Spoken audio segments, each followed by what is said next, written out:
अस्सलाम वालेकुम। आज मैं आपको बनाना बता रही हूँ नहायत ही डिफरेंट और यूनिक डिश रैबिट। ये दिख रहे हैं आप, प्यारे प्यारे रैबिट का कोरमा। आपने सुना होगा रैबिट का गोश्त बहुत सारे लोग खाते हैं। आप लोग चिकन खाते हैं, आर्टिफिशियल फीड दी जाती है उसको, बीफ खाते हैं, लेकिन कभी आपने रैबिट खाया? जी, हमने इसमें से 2 रैबिट निकाले, उनको हमने ज़िबाह कर लिया। नहायत ही फ़ायदेमंद ये गोश्त होता है, लो कोलेस्ट्रॉल होता है इसका, फ़ैट इसमें इतना कम होता है, सोडियम की मिकदार कम होती है। हमने ऑयल लिया, ऑयल के अंदर हमने बहुत सारी प्याज डाली, तकरीबन आधा किलो के करीब हमने प्याज डाली, इसको हमने गोल्डन ब्राउन कर लिया। तो ये लो सोडियम होता है, B12 और B3 का ख़जाना है, मिनरल्स इसके अंदर भरे हुए हैं, ताकत है इसके अंदर, आपका ब्लड प्रेशर नहीं बढ़ेगा, ईज़िली डाइजेस्ट हो जाता है। और जो हार्ट के पेशेंट होते हैं ना, उनके लिए तो नहायत ही लाजवाब है ये।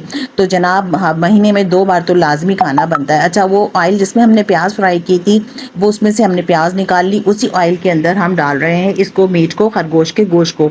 इसमें हमने 8 से 10 बारीक बारीक चॉप की हुई हरी मिर्चें डाली, नमक डाला इसके अंदर, और इसके अंदर हमने लहसुन का पेस्ट डाला और खूब अच्छे से भुनाई कर ली। देखिए हरी मिर्चें बिल्कुल फ्रेश हैं, 8 से 10, 10 से 12 आप डाल सकते हैं। बहुत लाजवाब इसका टेस्ट होता है और इतना फ़ायदा है इसका, और इतना मज़ेदार होता है कि एक दफ़ा अगर आपने खरगोश का गोश्त खा लिया ना, तो आप कहेंगे चलो कोई बात नहीं, थोड़ा महंगा ही मिल रहा है ना, ट्राई तो करते हैं। फिर उसके बाद हमने इसकी खूब अच्छे से भुनाई कर ली, तो हमने इसमें डाला पिसी हुई मिर्चें, हल्दी और धनिया, एक एक चम्मच हमने डाल दिया हल्दी, धनिया, पिसी हुई मिर्च का।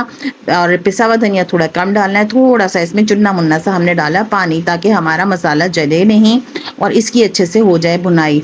इतना टेस्टी होता है कि मैं आपको गारंटी दे रही हूँ ना, कि आपने एक बार खा लिया ना, तो आप कहेंगे इस बार भी दोबारा खरगोश का ही कोरमा बना लिया जाए। तो आप ट्राई ज़रूर कीजिएगा, नहीं तो आप खरगोश लेकर आ जाइए, घर में ज़िबा कीजिए और बना लीजिए। अच्छा, जो प्याज हमने फ्राई की थी, उस प्याज को हमने अलग निकाल लिया था, अब हम इसको ग्राइंडर के अंदर डाल रहे हैं।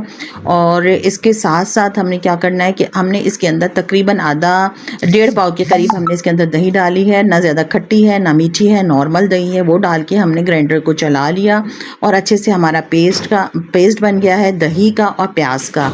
ठीक है। अच्छा, तो थोड़ा गोश्त कच्चा था, तो इसमें थोड़ा सा पानी और डाल के हमने इसको ढक दिया, ताकि इसका रेशा रेशा अलग हो जाए। अब हमने इसको चेक किया, वाह ज़बरदस्त, अब तो हमारे मेयार के मुताबिक गोश्त गल चुका है। इस पॉइंट पे हमने क्या किया कि इसके अंदर जो हमने